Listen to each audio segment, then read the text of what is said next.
Radio Kantipur, radio राष्ट्रको।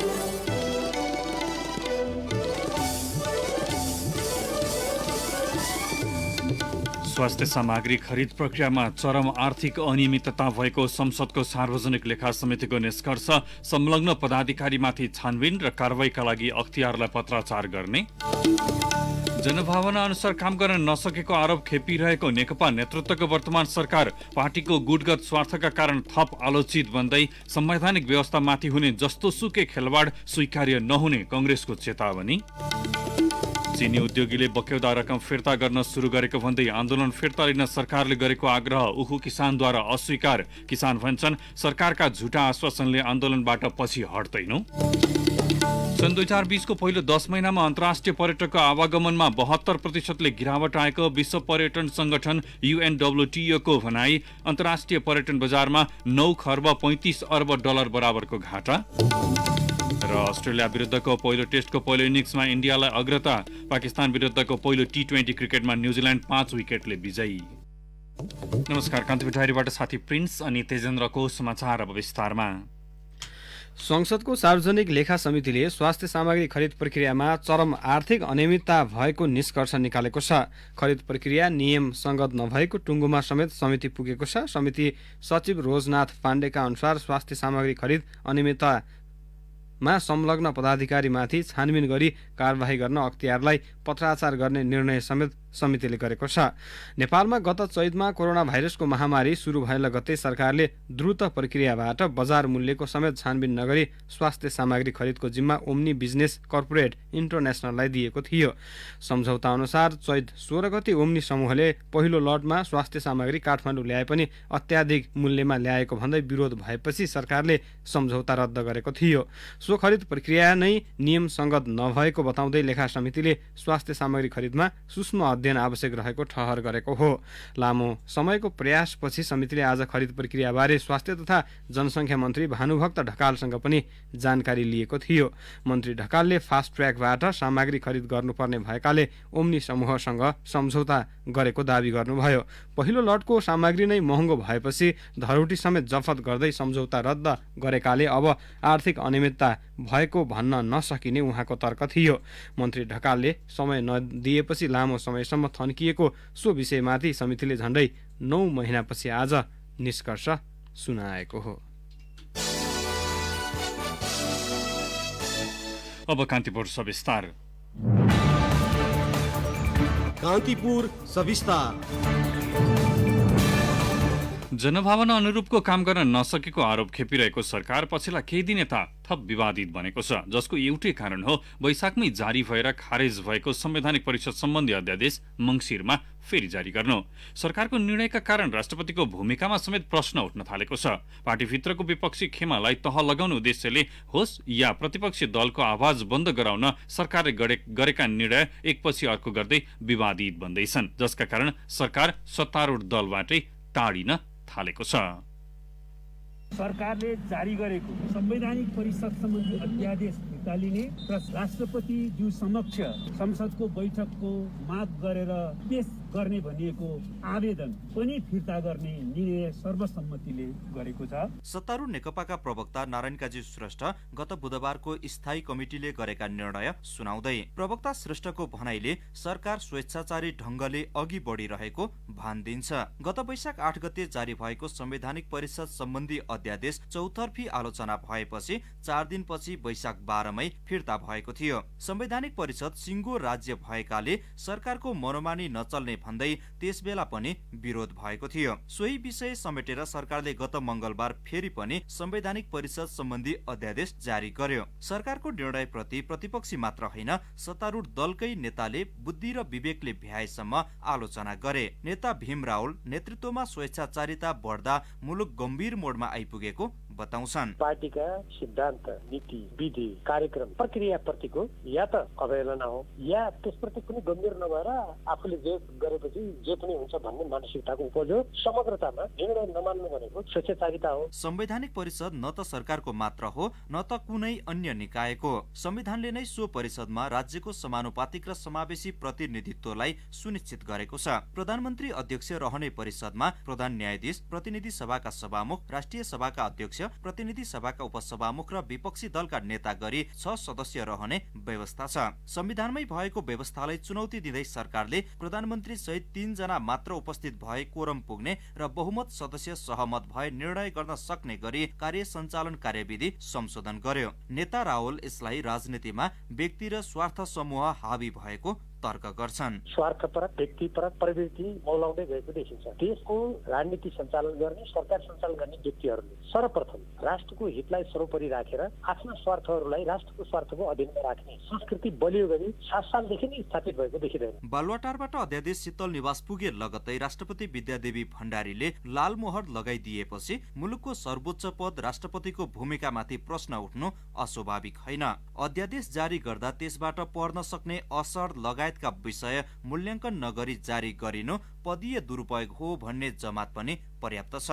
कानूनका जानकार समेत रहेका राष्ट्रिय सभा सदस्य रामनारायण बिडारी सरकारी सो कदमलाई गणतन्त्र माथिको प्रहार भन्छन्। यही अध्यादेश 2-4 महिना अगाडि ल्याएर फेरि 2-4 दिन पछाडि फिर्ता गराएर फेरि यही अध्यादेश हुबहु उस्तै फेरि राष्ट्रपतिबाट जारी गराएर लानु, त्यो एकदमै राष्ट्रपतिको गरिमा, गणतन्त्रको प्रतीक राष्ट्रपति, एकताको प्रतीक राष्ट्रपति, त्यसलाई सरकारले डगमगाउने काम गर्यो। आफू अनुकूलका निर्णयको बचाउ गर्नु र प्रतिकूलका निर्णयको विरोध गर्नु मानवीय स्वभावै हो। सरकार स्वेच्छाचारी भएको भन्दै विशेष अधिवेशनको माग सहित 83 जना सांसदको हस्ताक्षर बोकेर नेकपाकै नेताहरू शीतल निवास पनि पुगेका थिए। तर राष्ट्रपति कार्यालयका सचिव मोबाइल स्विच अफ गरेर बेखबर हुनुले प्रजातान्त्रिक मुलुकमा व्यक्ति इच्छा हावी भएको प्रश्न हुन्छ। तर सचिवलाई कुर्दै 6 घण्टासम्म उनीहरू शीतल निवासमा हिटरको तातो लिइरहँदा बालुवाटारमा भने अध्यादेश फिर्ता गर्ने र अधिवेशन आह्वान गर्ने प्रक्रिया अगाडि नबढाउने बारे 2 अध्यक्ष मौखिक सहमति गर्दै थिए। सिङ्गो मुलुकको अभिभावकको भूमिका निर्वाह गर्नुपर्ने राष्ट्रपति र शीतल निवासका पछिल्ला गतिविधिले हँसिया, हथौडा र सूर्य चिन्हको धङधङी बाँकी रहेको आभास गराउँछ। नेकपा नेता लालबाबु पण्डित पार्टीभित्रको विवाद र सरकारी निर्णयमा शीतल निवासलाई साँच्ची बनाउनु गलत भएको तर्क गर्छन्। प्रमुख रूपमा प्रधानमन्त्रीज्यूले पहल कदमी लिएर सहमतिको साथ सरकारका कामहरूलाई चाहिँ सरकारी स्तरबाट र पार्टीका कामहरूलाई पार्टीको स्तरबाट अगाडि बढ्नु नै उपयुक्त हुन्छ। संवैधानिक व्यवस्था अनुसार अबको केही दिनभित्रै सरकारले संसद अधिवेशन आह्वान गर्नुपर्छ। आफ्नै दलबाट समेत साथ नपाएका प्रधानमन्त्रीले संसद चलेपछि अविश्वासको प्रस्तावबाट आफूलाई हटाउन सक्ने आकलन गरेर संसद नबोलाएको टिप्पणी पनि सुरु भएको छ। संसदीय व्यवस्थाको जननी बेलायतमा एउटा मान्यता छ, सार्वभौम संसदले महिलालाई पुरुष र पुरुषलाई महिला बनाउन बाहेक सब थोक गर्न सक्छ। कतै प्रधानमन्त्री केपी शर्मा ओलीलाई पनि यही भनाइले संसद अधिवेशन आह्वान गर्न रोकेको त होइन भने व्यक्ति स्वार्थको बन्दी मुलुक कहिलेसम्म? रेडियो कान्तिपुरका लागि बासु खड्का।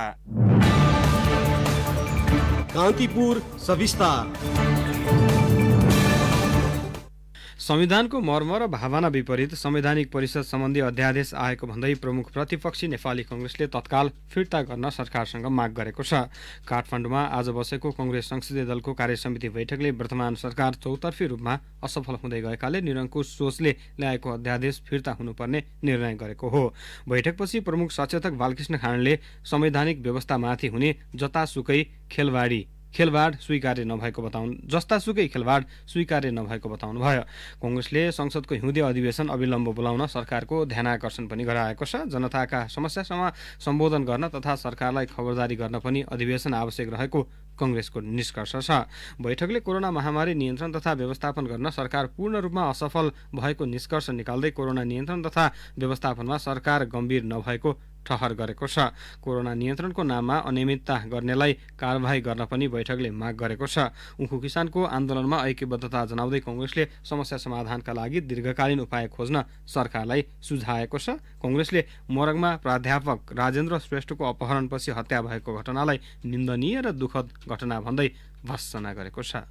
कान्तिपुर डायरीमा अब ब्रेकको पालो। अब बाँकी प्रसङ्ग। चिनी उद्योगीहरूले बक्यौदा रकम फिर्ता गर्न सुरु गरेको भन्दै आन्दोलन फिर्ता लिन सरकारले गरेको आग्रह उखु किसानहरूले अस्वीकार गरेका छन्। काठमाडौँको माइती घरमा आन्दोलनमा रहेका किसानका प्रतिनिधिलाई भेटेर संघीय मामिला तथा सामान्य प्रशासन मन्त्री हृदय त्रिपाठी र उद्योग वाणिज्य तथा आपूर्ति मन्त्री लेखराज भट्टले बक्यौदा रकम दिलाउने प्रतिबद्धता व्यक्त गरेका थिए। बक्यौदा रकम भोलिसम्ममा ब्याङ्कमा जम्मा नभए उद्योगीलाई पक्राउ गर्ने र रकम दिलाइदिने मन्त्रीद्वयको आश्वासन थियो। जवाफमा किसानहरूले सरकारी प्रतिबद्धताका कारण बारम्बार धोका पाएकाले आइतबारसम्मको अवस्था हेरेर मात्र आन्दोलनबारे निर्णय गर्ने जवाफ दिएका छन्। मन्त्रीहरू त्रिपाठी र भट्ट आन्दोलन स्थलबाट बाहिर लगत्तै किसानहरूले सरकार विरुद्ध नाराबाजी गरेका थिए। दुवै मन्त्रीले किसानसँग भेट गरिरहेकै समय आन्दोलन स्थल पुगेका कांग्रेस वरिष्ठ नेता रामचन्द्र पौडेलले सरकारले किसानहरूको बाँकी रकम दिलाउन कुनै कसर बाँकी राख्न नहुने बताउनु भएको थियो। किसानहरूको आन्दोलनमा पार्टीका तर्फबाट ऐक्यबद्धता जनाउन पुगेका नेता पौडेलले कांग्रेस सधैँ किसानको पक्षमा रहेको र किसानमाथि अन्याय हुन नदिन हरसम्भव प्रयास गर्ने उल्लेख गर्नुभयो। सभामुख अग्निप्रसाद सापकोटा विरुद्ध सर्वोच्च अदालतमा परेको फौजदारी मुद्दा आज पनि हेर्दैमा राखिएको छ। प्रधान न्यायाधीश सोलेन्द्र शमशेर राणा, न्यायाधीश दीपक कुमार कार्की, मीरा खड्का, हरिकृष्ण कार्की र विशम्बर प्रसाद श्रेष्ठको संवैधानिक इजलासले हेर्न नभ्याइने भनेको हो। यसअघि गत वर्षको फागुनमा सापकोटा विरुद्धको फौजदारी मुद्दा पेशी चढेको थियो। मुद्दा पेशी चढेको 10 महिना यता हेर्न नभ्याइने भन्दै सर्वोच्चले सुनवाई सारिरहेको छ। सापकोटामाथि काभ्रेका अर्जुन लामाको हत्यामा संलग्न भएको आरोप छ। 2062 वैशाख 16 गते काभ्रेको दाप्साबाट अपहरणमा परेका लामालाई खाल्डोमा जिउँदै पुरी हत्या गरेको भन्दै उनकी पत्नी पूर्णिमायाले सापकोटासहित नेकपाका नेता सूर्यमान दोङ समेत 6 जना विरुद्ध किटानी जाहेरी दिएकी थिइन्। पछिल्लो 24 घण्टामा नेपालमा थप 882 जनामा कोरोना संक्रमण पुष्टि भएको छ। स्वास्थ्य तथा जनसङ्ख्या मन्त्रालयका अनुसार 305 जना महिला र 477 जना पुरुष संक्रमित थपिएका हुन्। यसअघि नेपालमा 2,52,474 जनामा कोरोना संक्रमण देखिएको छ। हालसम्म पीसीआर परीक्षणको संख्या 18,61,430 छ। पछिल्लो 24 घण्टामा 5,706 वटा पीसीआर परीक्षण भएका छन्। देशभरि सक्रिय संक्रमितको संख्या 9,317 रहेको मन्त्रालयले जनाएको छ। क्वारेन्टिनमा रहनेको संख्या 427 रहेको छ। पछिल्लो 24 घण्टामा 1029 जना कोरोना मुक्त भएको मन्त्रालयले उल्लेख गरेको छ। यससँगै कोरोना संक्रमणबाट मुक्त भई 2,41,392 जना घर फर्किएका छन्। यस्तै पछिल्लो 24 घण्टामा 16 जनाले संक्रमणका कारण ज्यान गुमाएका छन्। हालसम्म कोरोना संक्रमणबाट मृत्यु हुनेको संख्या 1,765 पुगेको छ।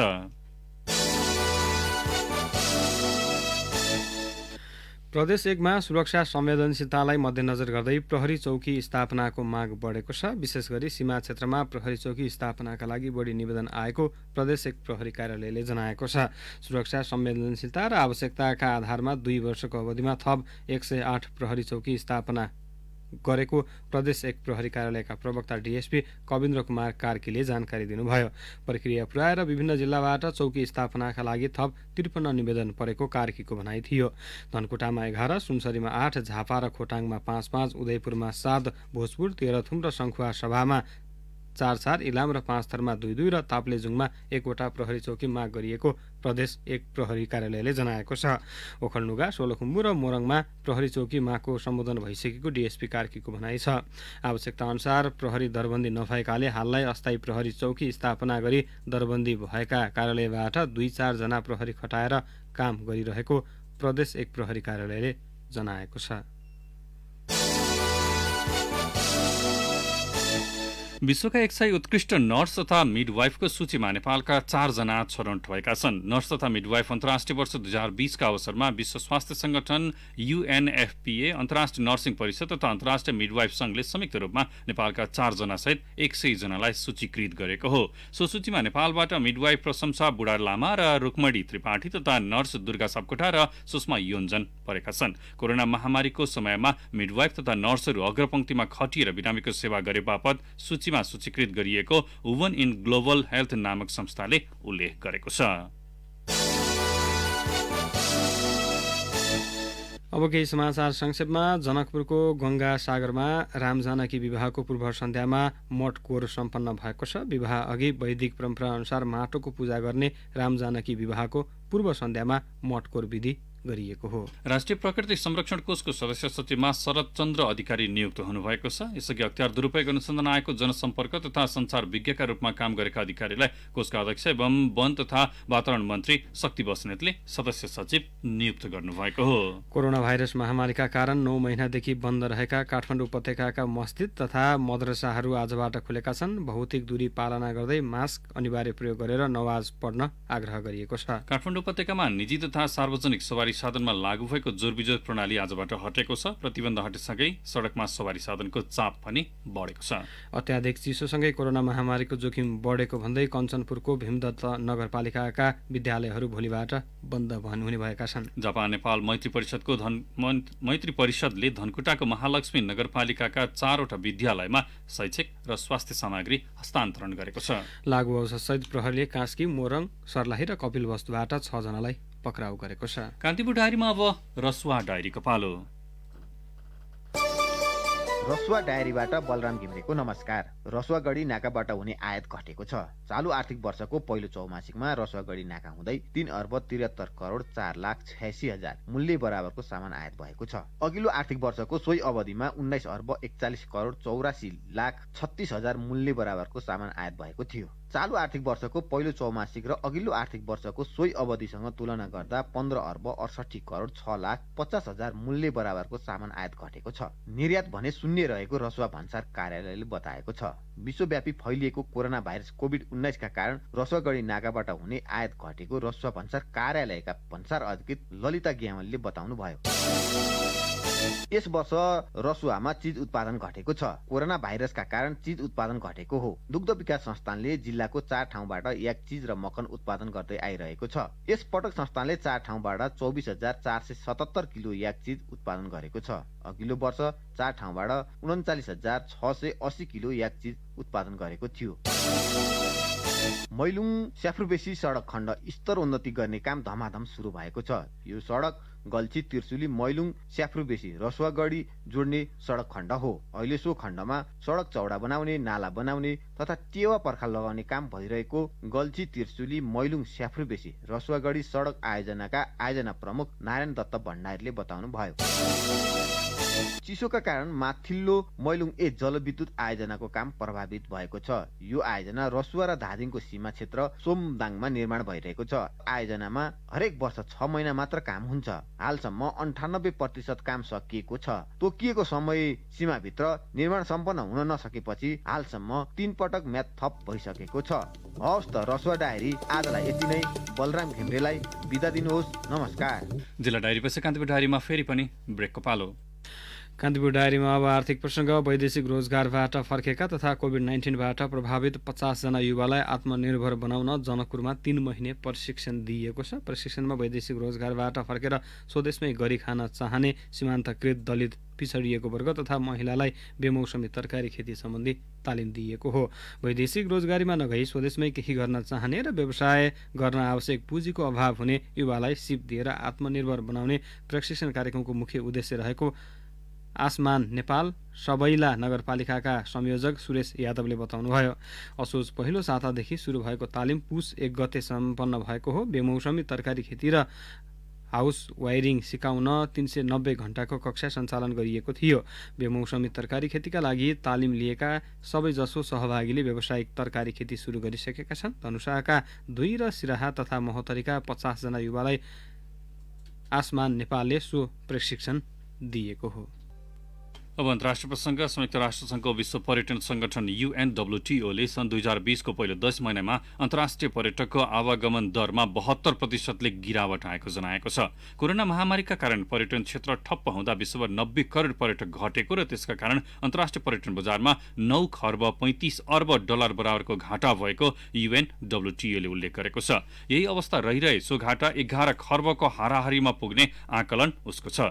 यसले विश्व बजारको कुल गार्हस्थ उत्पादन उत्पादनमा 20 अर्ब बराबरको गिरावट आउन सक्ने UNWTO ले अनुमान गरेको छ। महामारीका कारण अमेरिका र युरोपको पर्यटन क्षेत्रमा समान 68%, अफ्रिकी मुलुकहरूमा 69%, मध्यपूर्वमा 73% र एसिया पेसिफिक क्षेत्रमा 82% सम्म गिरावट आएको तथ्याङ्क उसले सार्वजनिक गरेको छ। पर्यटनका लागि सन् 2020 इतिहासकै खराब वर्ष भएको बताउँदै UNWTO ले अन्तर्राष्ट्रिय पर्यटन क्षेत्र पुनः सन् 1990 को चरम मन्दीको अवस्थामा पुगेको उल्लेख गरेको छ। यद्यपि कोरोना विरुद्धको खोपको विकास र त्यसको प्रयोगले पर्यटकहरूमा सकारात्मक सोच र आत्मविश्वास बढेकाले सुधारका संकेत देखा परेको UNWTO का महासचिव जुरापोलोली कासभिलीले बताउनु भएको छ। कोरोना भाइरस विरुद्धको स्पुतनिक 5 खोप भारतमा पनि उत्पादन हुने भएको छ। रुसले विकास गरेको स्पुतनिक 5 95% प्रभावकारी रहेको दावी गरिएको छ। स्पुतनिक 5 को 30 करोड मात्रा भारतमा उत्पादन गर्ने बारे रुस र भारतका अधिकारीबीच आज सम्झौता भएको हो। दिल्ली स्थित रुसी दूतावासका अनुसार भारतमा पनि स्पुतनिक 5 उत्पादनले सफल परीक्षण भइसकेकोले आगामी वर्षको सुरुवातबाटै खोप उत्पादन थाल्ने सम्झौता भएको हो। विश्व बजारमै सबैभन्दा बढी खोप निर्माताको रूपमा परिचित भारतसँग खोप निर्माणका लागि सहकार्य गर्न लागेको रुसले उल्लेख गरेको छ। छिट्टै खोपको विश्वव्यापी वितरण समेत गरिने रुसले उल्लेख गरेको छ।